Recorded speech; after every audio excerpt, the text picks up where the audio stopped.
Good morning, St. Paul. How are you feeling today? I'm Mitra Jalali. It's my distinct honor to be here as your council president and council member for St. Paul's Ward 4. Thank you for being here today. Before we begin, I want to just acknowledge and thank our pianist, Shane Kretz from the Get Down, playing gorgeous music in the background.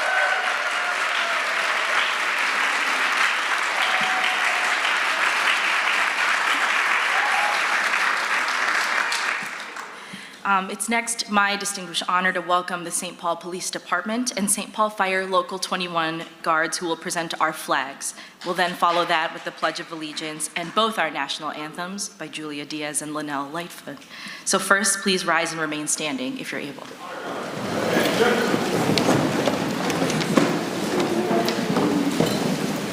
Forward.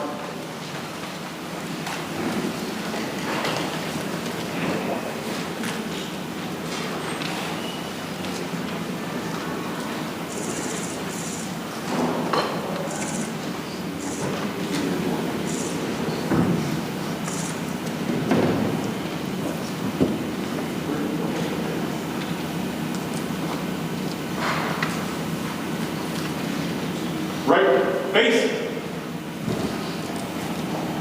Present arms. Please join me for the Pledge of Allegiance. I pledge allegiance to the flag of the United States of America and to the republic for which it stands, one nation, under God, indivisible, with liberty and justice for all. It's now my distinct honor to introduce Julia Diaz. Julia is a Mexican-American singer and actress committed to spreading joy, inspiring confidence, and enacting change through her work as a performing artist.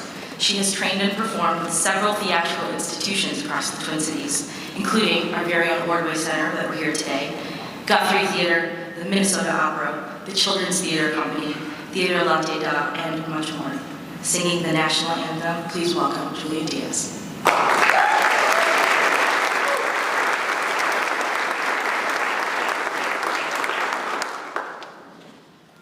Oh, say, can you see by the dawn's early light what so proudly we hailed at the twilight's last gleaming, whose broad stripes and bright stars through the perilous fight o'er the ramparts we watched were so gallantly streaming, and the rockets' red glare, the bombs bursting in air, gave proof through the fight that our flag was still there. Oh, say, does that star-spangled banner yet wave o'er the land of the free and the home of the brave?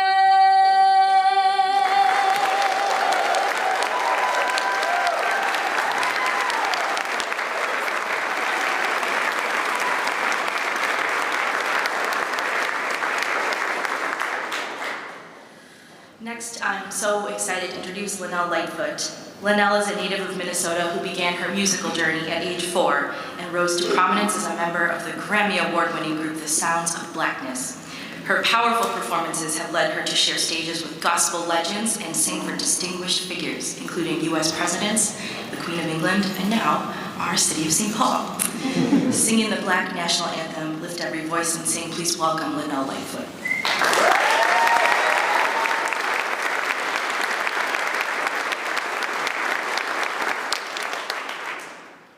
Lift every voice and sing till earth and heaven ring. ring with the harmonies of liberty. Let our rejoicing rise high as the listening skies. Let it resound loud as the rolling sea. Sing a song full of the faith that the dark past has taught us. Sing a song full of the hope that the present has brought us. Facing a rising sun of our new day begun. Let us march on till victory is won. Oh, God of our weary years, God of our silent tears, thou who has brought us thus far on the way, thou who hast taught by might, let us into the light. Keep us forever in the path, we pray. Lest our feet stray from the places, our God, where we met thee. Lest our hearts, drunk with the wine of the world, we forget thee. Shadowed beneath thy hand, may we forever stand true to our God, true to our native land.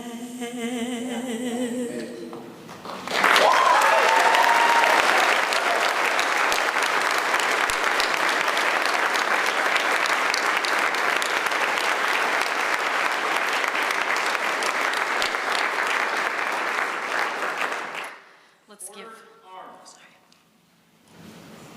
Right base. Forward march.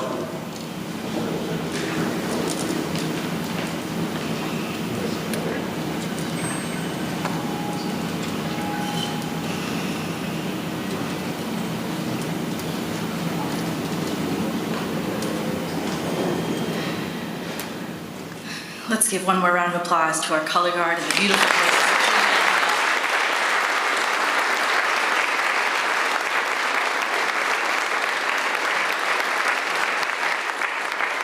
Thank you, and you may be seated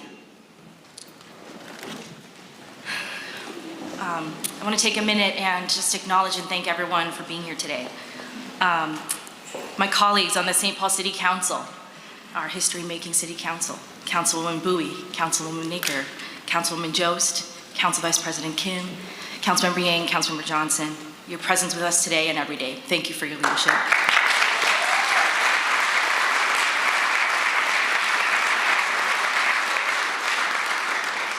Our Honorable Deputy Mayor Tincher, our St. Paul departmental leaders, thank you for our work together every day.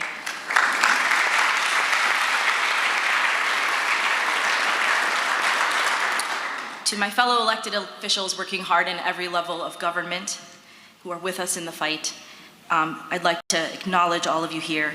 Our state delegation, Representative Liz Lee, Representative Maria Isa Perez Vega, our state representative Dave Pinto, our state representative Athena Hollins. Thank you to our state delegation and leaders for record investments in our community and tireless dedication every single day.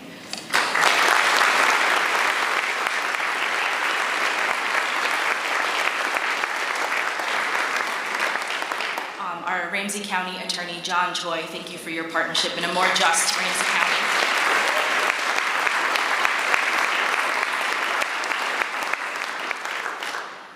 School board directors, board member Carlo Franco, board member Hala Henderson, and all of our school board leaders, Erica Valiant, Director Valiant, thank you for your leadership of St. Paul Public Schools.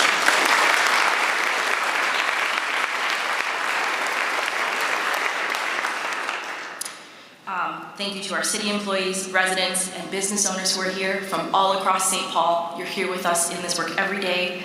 And last but not least, our many, many Right Track interns who are learning this summer.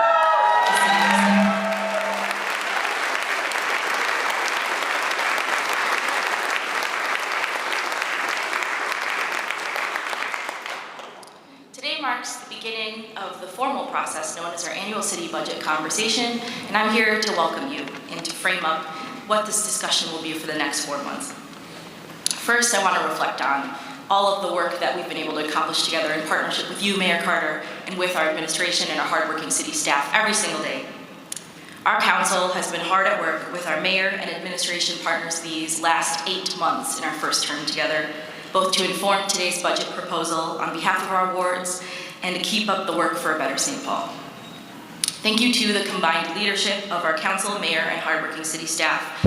Because of this, we've taken key steps for a more sustainable St. Paul, for a safer St. Paul, a more stably housed St. Paul, and a St. Paul where everyone can economically thrive.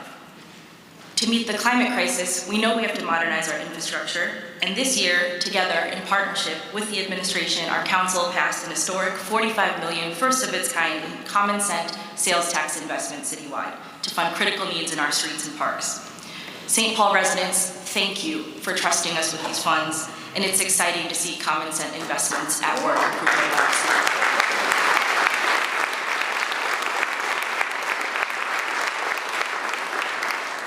Our council has also advanced sustainable policy with the administration in many other ways. We've unlocked new funding for trees and urban canopy in our city.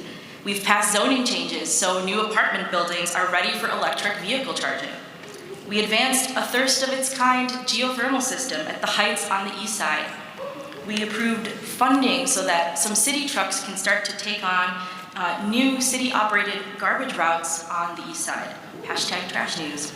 And my personal favorite, we approved a comprehensive update to our bike plan that prioritizes separated bike paths for even safer travel. We look forward, Mayor Carter, today in this budget season to hearing about investments in sustainability, from dedicated funding for implementing that bike plan to boosting pedestrian safety projects citywide, weatherizing homes, and more. In partnership with our administration and with you, Mayor, our council has also worked to support community wealth building and economic development. We've advanced new investments in St. Paul, from the Allianz Field Superblock in Midway to the Heights on the east side, to expanding our downtown improvement district for greater vitality, supported and uplifted our cultural events and festivals in all 7 wards, from Grand Old Days, Cinco de Mayo, Little Mekong, the Rondo Block Party, Little Africa, and more. Tomorrow at the council table, we expect to give Grand Avenue a major zoning upgrade. We're going to eliminate limits on building height and other restrictions so we can keep welcoming residents and customers for years to come. Thank you for the partnership on this important advancement.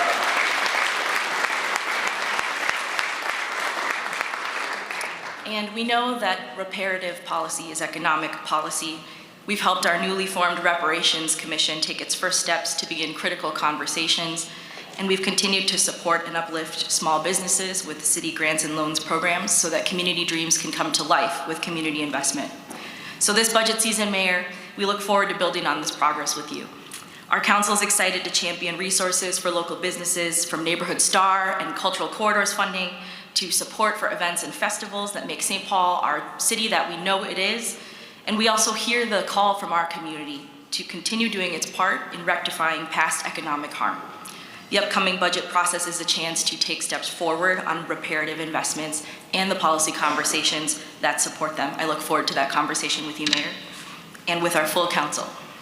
Every single person in our city deserves to be safe and experience peace where they live and where they go, anywhere. Our council is proud to support a community safety approach in partnership with our mayor and our many, many city leaders and workers who help keep St. Paul safe. We've championed programs for youth and families in our parks and libraries so there's a safe space for kids to learn and grow. We've supported our Office of Neighborhood Safety's efforts with continued dedicated funding. and we've worked to uphold community relationships, accountability, trust, and respect with our police department. We even went through a crash course in firefighter training, and I learned a lot of our council members might just have what it takes to be a firefighter. And I would personally describe myself as aspiring. From our parks and libraries to police and fire, we really deeply thank our frontline workers who are first responders every day in every way. Thank you to our frontline workers. And yes,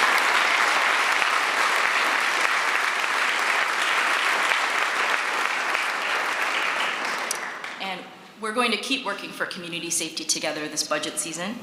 And our council is excited to look for ways to support our frontline parks and library workers better, and improvements to the buildings that they live and work in, or that they work in and that our kids use every day, to funding fire safety programs and increased firefighter capacity, and to bring fresh urgency with the new council to battle the opioid epidemic, so that people can get the deep and lasting help that they need in coordination with all partners in our city.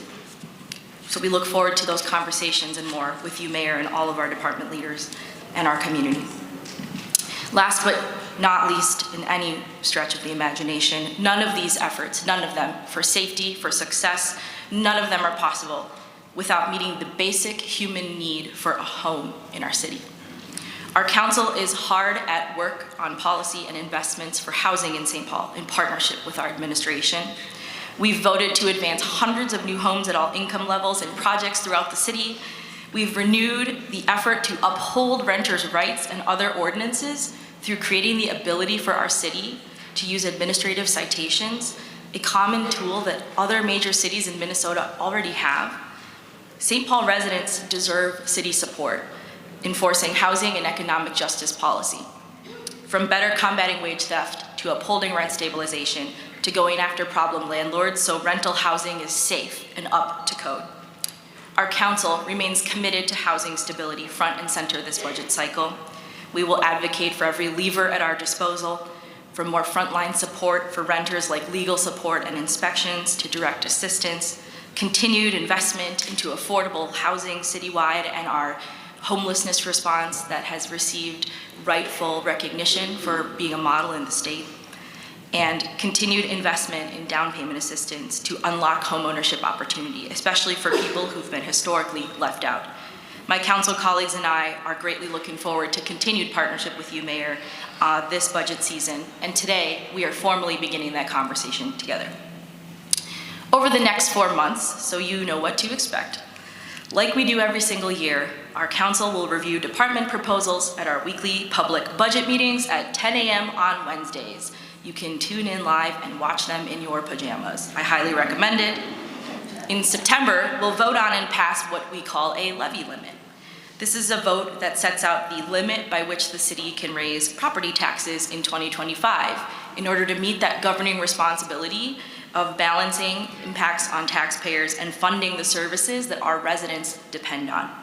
That gives us the parameters to develop and adopt a final budget by early December, 4 months from now.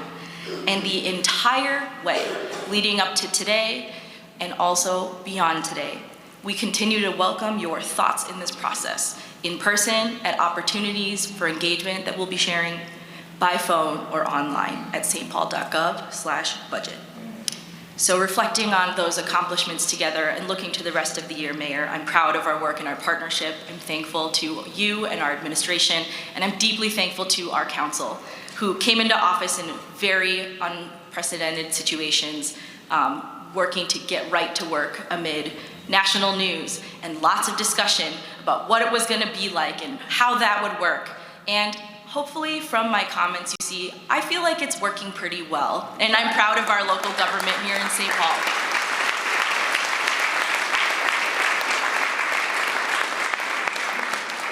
I'm deeply honored to serve as your council president, and I want to thank you for the opportunity to be here today and take this step together. So with that, we look forward to this year's process in partnership with all of our colleagues, and in that spirit, it's now my distinct privilege to introduce our Mayor, Melvin Carter, and deliver the 2025 budget address. Thank you.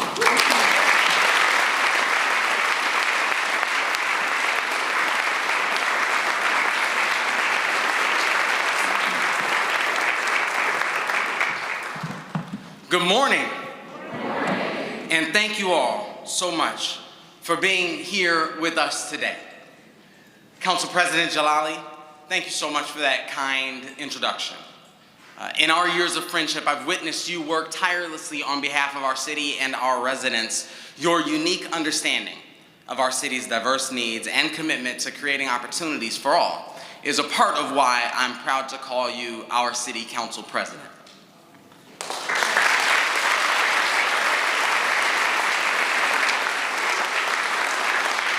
I've been proud and honored to work alongside you throughout our years as a member of the City Council and through these past 8 months as our Council President.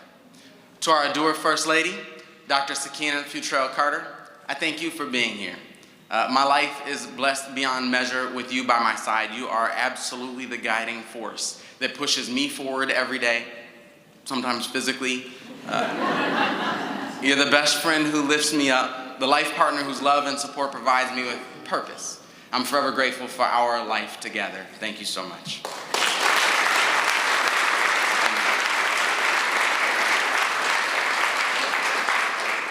Deputy Mayor Tencher, thank you so much for being here. I wish I could put into words for all of you the service that our Deputy Mayor provides to our entire city, the way she keeps us grounded, keeps us focused on the task at hand. We appreciate your guidance and leadership.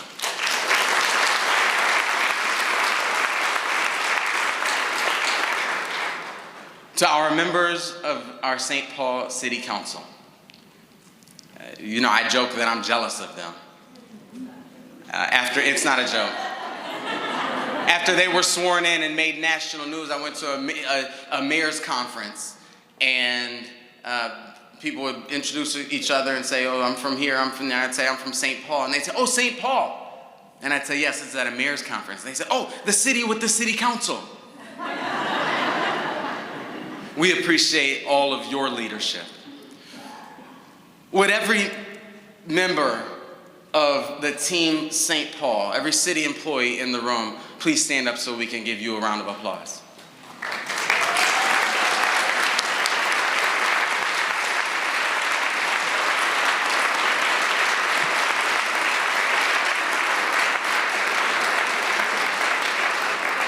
Thank you so much for your work.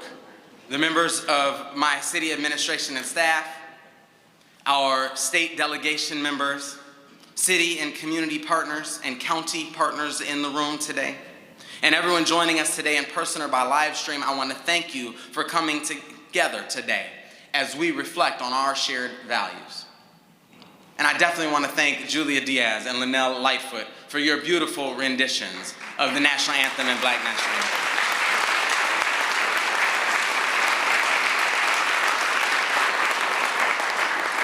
And I have to tell you, Council President Jalali mentioned our Right Track interns who are in this room today. I'd love to just give you a round of applause. Can you wave your hands or stand up where you are so that we can all say thank you for your leadership?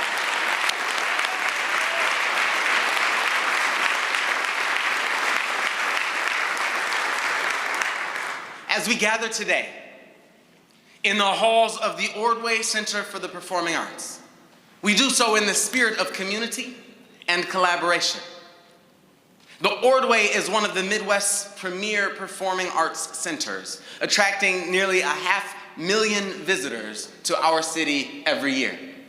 Next year, the Ordway celebrates its 40th anniversary, and it only gets better and stronger every season under the direction of President and CEO Chris Harrington.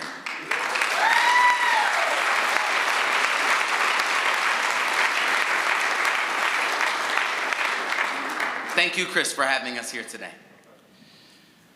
My proposed budget for 2025 comes on the heels of a remarkable year of progress in St. Paul, one that bolstered our public safety efforts, kicked off generational infrastructure improvements, advanced our equity, climate, and resilience goals, reinvigorated tourism, and put our collaborative governance model into action more profoundly than ever before. Historic one-time funding from our federal, state, and local partners allowed us to invest in critical infrastructure projects enhance our gun violence intervention strategies, and grow a 21st century city to match our 21st century workforce. We began collecting our voter-approved common sense sales tax in April, immediately installing turf fields at our parks and addressing long overdue deferred maintenance at our recreation centers. Less than 1 year after passage, we have over 100 common sense projects underway in every corner of this city.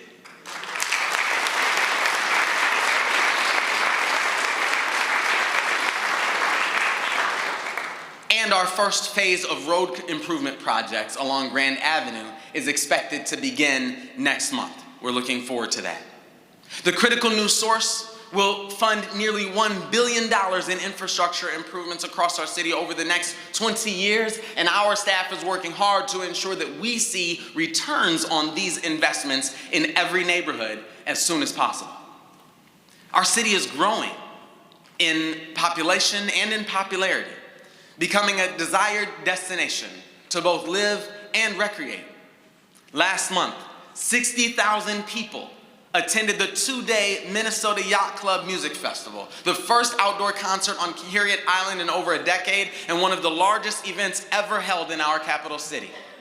Our hotels were booked solid, our restaurants and bars were full, and our downtown was lively and busy and safe. It's hard to believe that Harriet Island was underwater just 2 weeks before that concert, engulfed by one of our highest floods on record. I thank the men and women in our public works, parks and recreation, and emergency management crews who spared no effort to ensure that the venue was ready on time.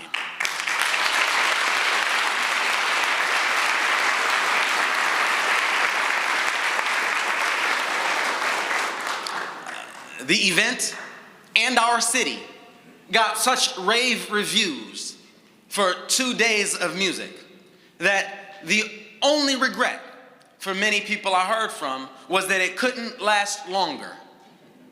Well, don't threaten St. Paul with a good time. The festival organizers have confirmed their intent not only to bring the Minnesota Yacht Club Festival back to Harriet Island next year, but to grow it from a 2-day festival to a 3-day festival in 2025.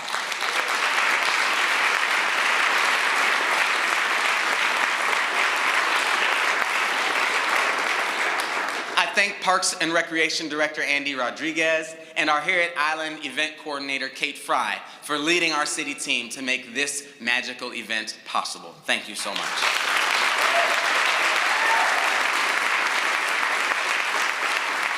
The men's Frozen Four tournament this spring gave us an exciting warm-up toward hosting the 50th anniversary World Junior Hockey Championship next December.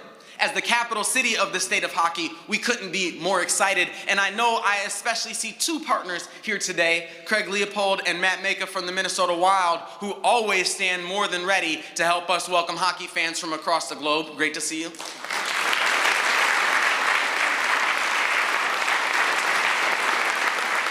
And let me tell you, our work to activate our downtown and continuously boast St. Paul as a desired destination could not be possible with 2 of our incredible partners at Visit St. Paul and the Downtown Alliance. Jamie Hendrickson and Joe Spencer, your passion for our community and lifting up all that we have to offer has shown the world that St. Paul is both a vibrant destination for visitors and a hub of opportunity for business. Thank you for your leadership.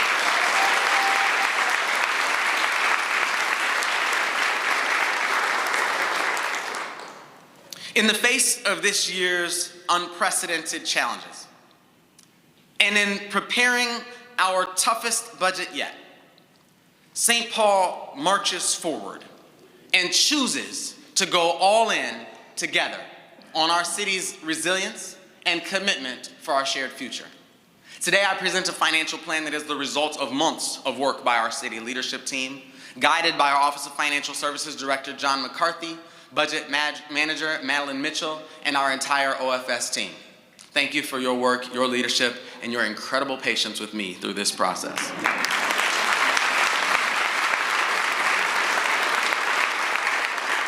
After months of deliberation with my city leadership team and conversations with 400 city residents, workers, students, seniors, business, and faith leaders over 42 different budget engagement sessions, I am honored to present my proposed 2025 budget, a document full of tough choices that I believe collectively represent the strongest pathway to a prosperous future together.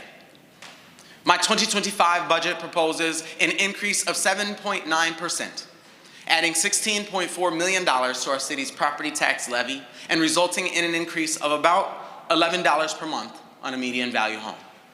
Critically, this budget responds to the clear guidance you provided in our citywide budget engagement games. A safe and promising neighborhood is our first goal, the foundation upon which every other ambition for our city must be built. I'm proud of the work we're doing through our Community First Public Safety Framework to establish the most comprehensive, coordinated, and data-driven approach our city has ever endeavored to public safety. And we're producing results. While our St. Paul police officers regularly maintain a case clearance rate for homicides that stands far above the national average, Police Chief Axel Henry is always the first to say that arresting a suspect after they've caused a fatality is a hollow victory. One of the core values of our Community First framework is complementing the 21st century emergency response with upstream investments to identify and interrupt the everyday cycles that lead to recurring neighborhood crime issues. City Attorney Lindsay Olsen is a national leader in establishing restorative justice programs to reintegrate qualifying offenders into the fabric of our community.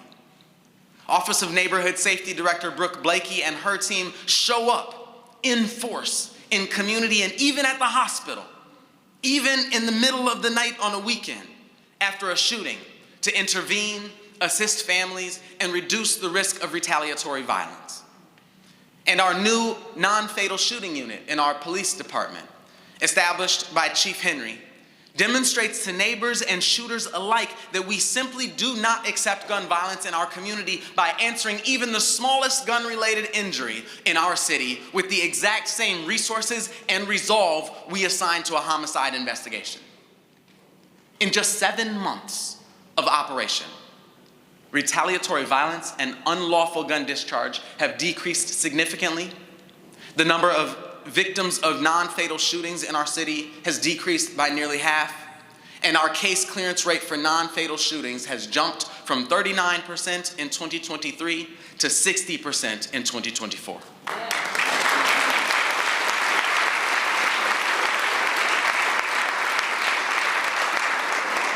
Thank you for your leadership. While we funded much of this work over the past several months with $13.6 million in one-time public safety aid provided by the Walz-Flanagan administration and our state legislative leaders last year, we must keep our momentum going. My budget proposal doubles down on these efforts with investments in our forensic services unit, diversion-based restorative justice program, staffing to better support crime victims and witnesses in our city, and to continue enhancing consistency in police department staffing levels by adding a second annual police academy. On the topic of public safety, our St. Paul Fire Department serves our city well as well. Our fire department remains the busiest fire department in the state of Minnesota. Our firefighters responded to nearly 63,000 calls for service last year, representing a staggering 56% increase in call volume over the last decade. Every day they answer the bell without hesitation and literally walk through fire to keep our families safe. 7 months ago, our firefighters responded to one of the most traumatic calls in years. A fully engaged house fire on our city's east side with a mother and her young children trapped inside. Our firefighters risked their own lives to race in and carry every family member out of the home. But our city lost 4 of our precious, beautiful children to injuries and smoke inhalation in the days that followed. Curlor, the children's mother and a former intern here in my office, remains in recovery from that fire today. Her husband, Pacheng, walked me through the hospital and introduced me to every intubated, comatose member of his family, one by one. When I faltered, Pacheng consoled me. At some point, I asked what he needed, and he told me to tell you to check your fire alarms and practice safety plans at home. So his family's story will always be an outlier in our community. I'll never forget the way those words made me feel. And yet, we have work to do to prove them true. Sadly, Pacheng and Curlor's story is not the outlier it should be, with our city's east side historically experiencing more fire fatalities in recent years than any other neighborhood in our city. I thank Fire Chief Butch Inks for keeping this reality front and center, and for paving the way for new investments that will ensure that by this time next year, if this budget proposal is adopted, the east side of St. Paul will be served by 6 newly hired firefighters working aboard a brand new fully electric fire truck, the first in the state, and stationed at our brand new state-of-the-art Fire Station 7.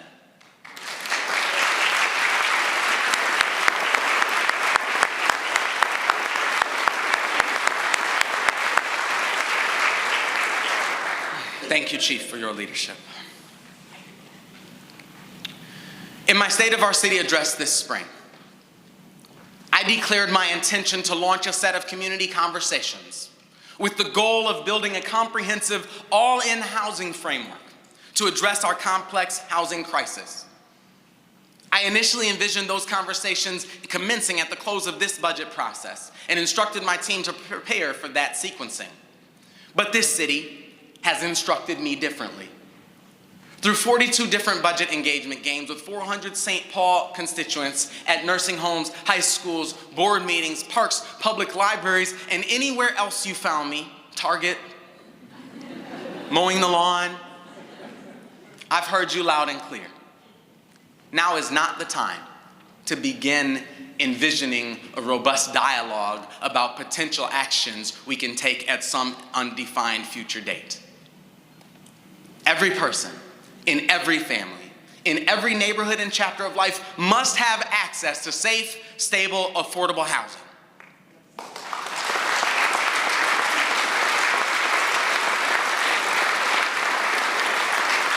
This work, in this moment, is urgent. When the gap between incomes and rents is wider than ever and nearly a quarter of our families pay over half their monthly income on rent, when the promise of home ownership is moving further and further out of reach for working families, when our neighbors languish and perish in tents because we were thousands of housing units short on a dangerously cold night, all that to say, it's not time for some talk about housing.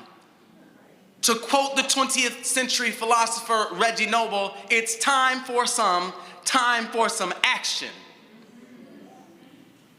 If we're going to build an all-in housing framework to respond to our raging housing crisis, we must build it now.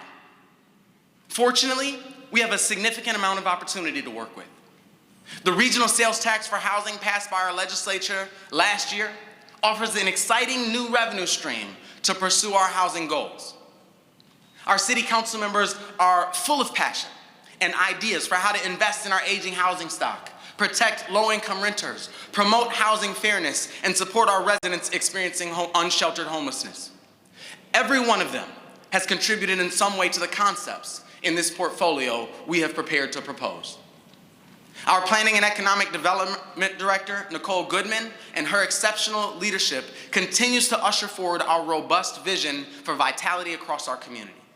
And investments envisioned at Highland Bridge, United Village, The Heights, and River's Edge represent a historic magnitude of potential economic and housing opportunity for our residents. As part of our all-in housing framework, I propose leveraging regional sales tax funds to boost supports for low-income renters and neighbors who experience unsheltered homelessness, down payment assistance grants for residents who want to purchase a home, and home renovation grants for residents struggling to maintain one they already own. I propose extending the franchise fee we pay with our utility bill every May to October to include the months of April and November, and using a portion of the funds we'll generate to underwrite $500,000 in home weatherization assistance every year. I propose picking up our unfinished business with regard to tenant protections, and finally passing a set of laws to protect renters from unfair housing practices, including limiting security deposits, restricting lookbacks on outdated criminal credit and rental history as litmus tests for housing, and preventing source of income discrimination against low-income tenants.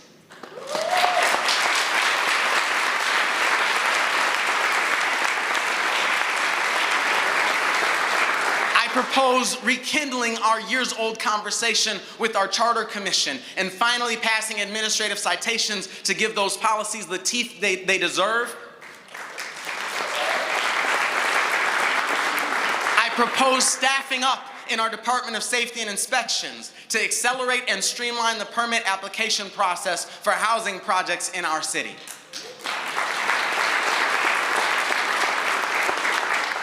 I propose we finally own up to the injustice and harm caused by the displacement of our historic West Side Flats neighborhood by expanding our inheritance fund to include descendants of residents who were displaced from property ownership in our historic West Side Flats neighborhood.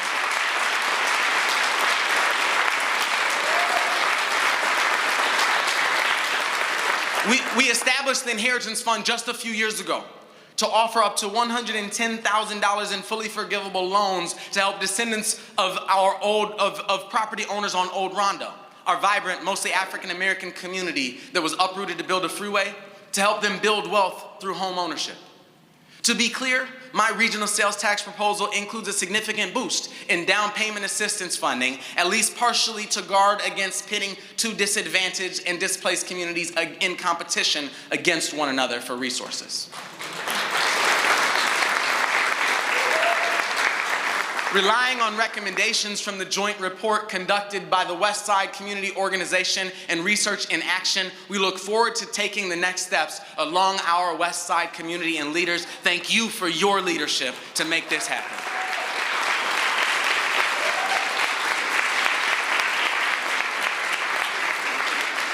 Our city knows that unsheltered homelessness affects all of us, and it requires a united effort, compassion, and strategic partnership. St. Paul will continue to align our response to unsheltered homelessness with the work of our Continuum of Care, Heading Home Ramsey. Chaired by our Deputy Mayor, Jamie Tincher, Heading Home Ramsey is a coalition of social service partners, housing providers, philanthropic partners, our business community, and residents with lived experience who come together to create effective responses to the complexity of homelessness and provide leadership and advocacy to end homelessness in our city. I am proposing an investment of $1 million to support the work of Catholic Charities and to launch Familiar Faces, an innovative pilot program designed by members of Heading Home Ramsey to support families who have not been successful in traditional emergency shelters due to multiple, complex, and persistent needs.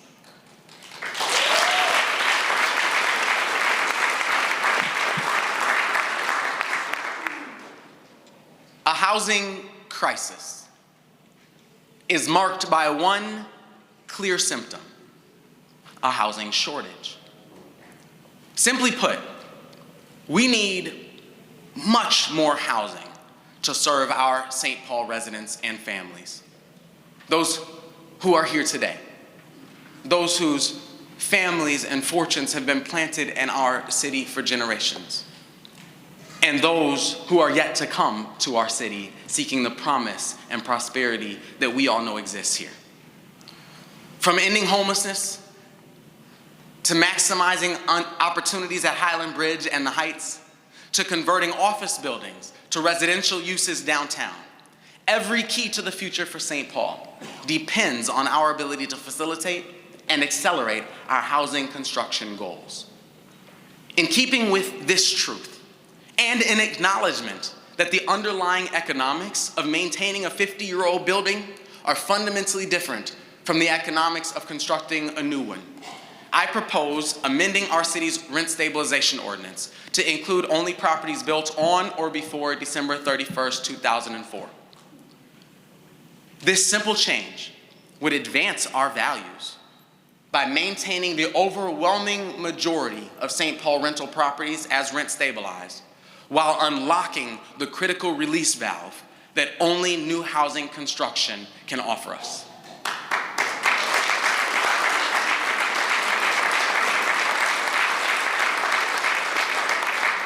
To usher forward this evolved approach to reducing displacement, my proposal includes additional staffing and direct support to Homeline to provide tenant advocacy services.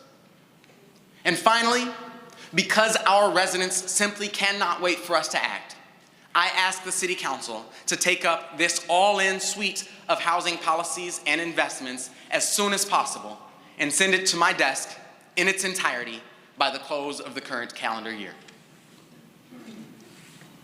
From pandemic to prosperity, we're reinventing our downtown strategy to better serve all who live, work, and visit St. Paul. This pivotal moment allows us to embrace new opportunities and build more resilient, vibrant, and inclusive downtown. Where downtowns have traditionally been built as a place of obligation, ours is to be stewards of our downtown as a destination of choice. While we certainly have not been spared by the global decampment from once vibrant office spaces, there are positive indicators all around. With a 92% housing occupancy rate, the demand to live downtown remains strong.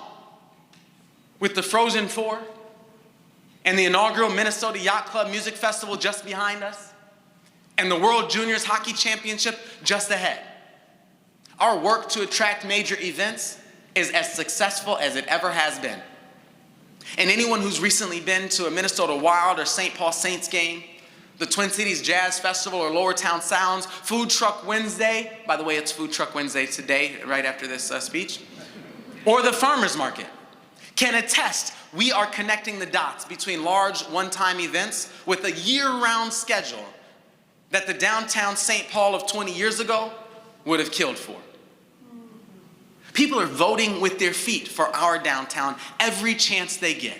Our task isn't to fundamentally reinvent ourselves, but to register those implicit votes and build the housing, entertainment, and event infrastructure that facilitates them enjoying our downtown in all the ways they're already telling us they want to more.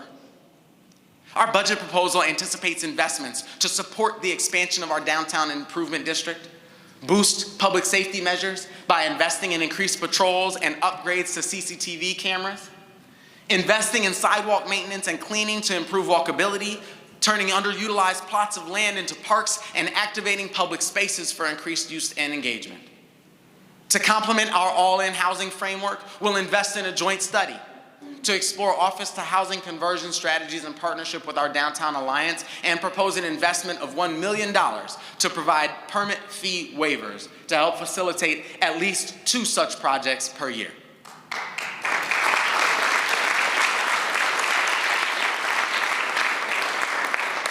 I thank all the members of our Downtown Alliance who contributed their time and expertise to design that downtown improvement strategy, which provides an incredible roadmap as we endeavor to realize in even more vitality for our downtown.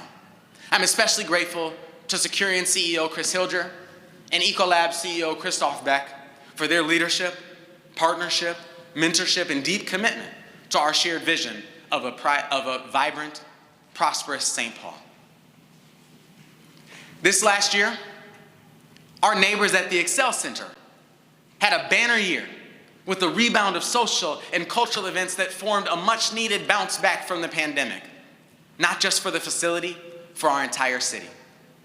Looking ahead to its 25th year of the building's 25-year competitive lifespan, the arena is overdue for upgrades. The arena complex which also includes the St. Paul River Center, currently generates $383 million in annual statewide spending, including lodging, meals, transportation, and other goods and services. A renovated arena is anticipated to boost statewide spending to an estimated $493 million annually, with the renovation project creating approximately 2,300 jobs. Updating the Xcel Energy Center is about securing our economic future through the strong anchor and rippling vitality the facility provides for our downtown. It is an economic engine for our community, especially as we expand our reach and seek out more opportunities to host big events in our city.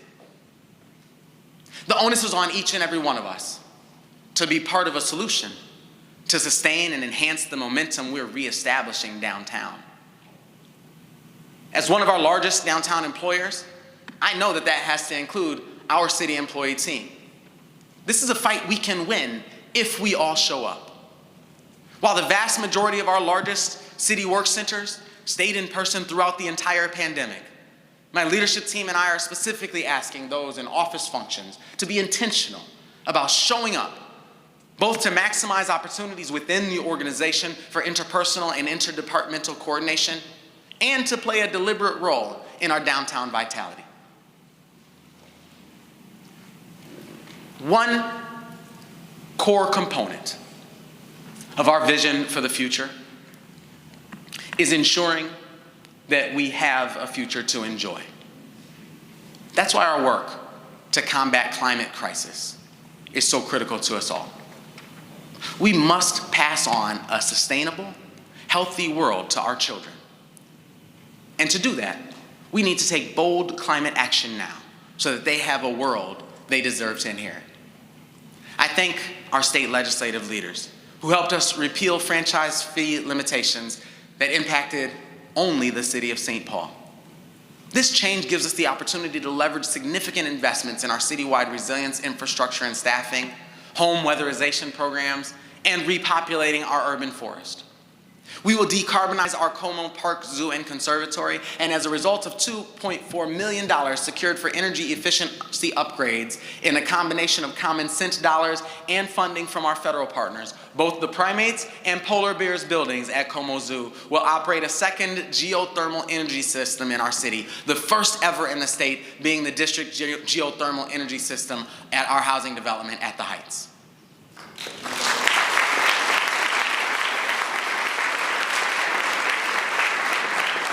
We will continue our drive to rethink snow operations by piloting a one-sided parking cycle that will hopefully allow us snowplow drivers, you guys saw my video, right? That will allow us snowplow drivers to clean all the way to the curb while increasing parking continuity through the winter. Thank you, Public Works Director Sean Kershaw, for clearing the path on this for us. You see what I did there?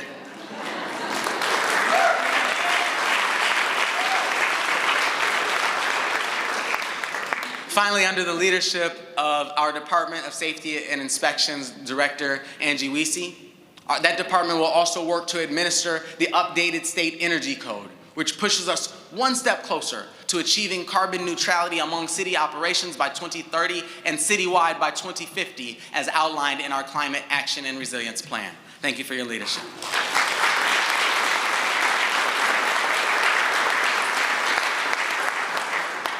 Our proposed 2025 budget is one of the toughest I've ever constructed. That makes sense, because the demands and challenges of this era are among the toughest we've ever faced. But as rocky as the road may feel underfoot today, the path ahead shines bright with opportunities our city is uniquely built to tackle. As always, we'll tackle them together with a broad team of supporters and champions. As always, we won't avoid the tough conversations. As always, we'll understand that complex challenges demand complex responses. There is no magic pill. As challenging as this budget was to construct, I am confident that the numbers clearly convey not only what, but who our community cares about. And just as sure as we've watched incredible St. Paul residents like Joe Mauer, Sunisa Lee, and Governor Tim Walz.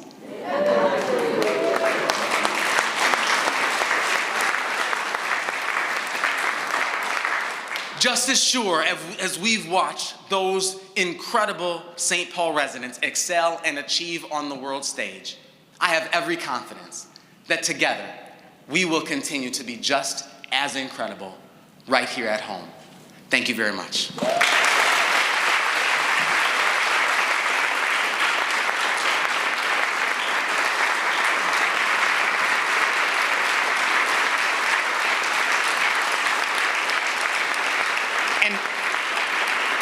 And don't forget, you're welcome to meet us outside for Food Truck Wednesday in Rice Park immediately after this event. Thank you so much.